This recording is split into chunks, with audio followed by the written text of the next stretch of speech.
Call it tough, call it grueling, call it the ultimate test, whatever.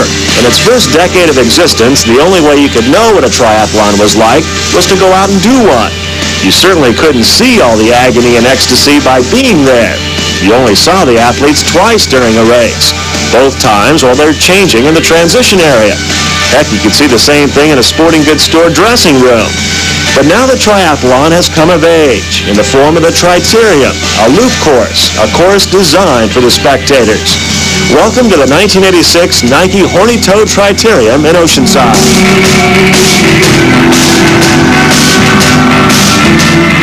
The Horny Toad is a real traditional race. It's been around for a few years, and they're setting a trend with the way they've set this race up. The spectators are going to have a good time seeing the race, and it's going to be real interesting as far as the competitor goes, too. In this race, Mark Allen would join two of the other top triathletes in the world, Scott Molina and Scott Tinley, for a 1.2-mile swim, a 25-mile bike, and a 10K run. Any of the three of us could win this race. You know, Molina wins one, I win the next one, Tinley will come up with the third one, so I think you'll see us real close, especially on the run. Our Channel 10 relay team didn't figure to be anywhere near those guys, but we decided not to turn down the invitation to be a part of history in the first event ever of this kind. Carol LeBeau would do the swim, I would do the ride, and director Pat Mettis would finish up with a run. All relay teams would go off almost a half hour after the individual triathletes.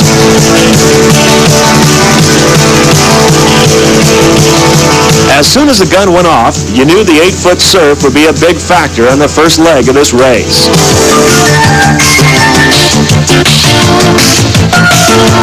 The first one out of the water was not a favorite. He was not even very well known. It was George Hoover of Del Mar, an amateur who knew how to ride the waves. He hustled into the transition area and quickly changed for the bike. Richard Wells of New Zealand, a former lifeguard, was the second one into the transition area. And then came a pack of swimmers, including the favorite, Scott Molina. Meanwhile, Carol was headed into the unusually chilly water with 9 other relay competitors. She later found out this was not just a swim, this was survival as the waves pounded the shore. On the bike, Hoover maintained a surprising lead over Molina, Wells, and Allen. Tinley had trouble in the surf and was way off the pace.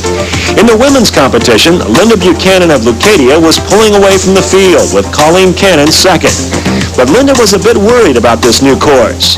The only thing that I'm a little concerned with is if people constantly cheering you on, it might be you lose a little bit touch with yourself and how to pace yourself through the race and possibly, extend yourself a little bit too far. With $17,000 in prize money at stake overall, the triathletes were going all out. And with a chance to see a dozen laps, the spectators were adding a lot to the carnival-type atmosphere.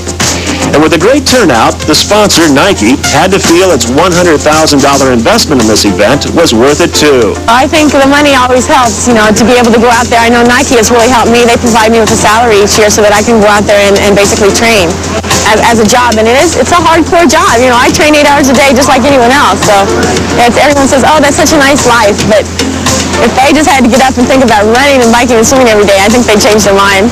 With most of the triathletes still on the bike, Carol came out of the water and I pedaled onto the course. At this point, we were 8th out of the 10 relay teams.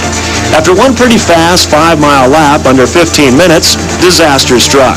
My back tire went flat and I pulled into the pits for some needed repair. At this point, I was thinking, I just don't want to finish last. While I helplessly stood there, the top triathletes were making the switch to the run.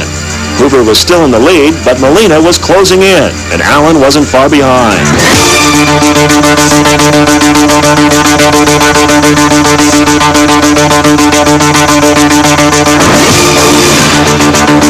After a 5-minute delay, I was back on the track and ready for 2 more laps, and then I'd hand it off to Pat. But away from our cameras, disaster struck again. Another flat in the middle of nowhere. We were out of the race.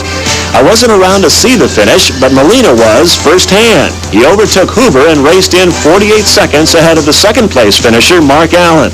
Richard Wells came in third.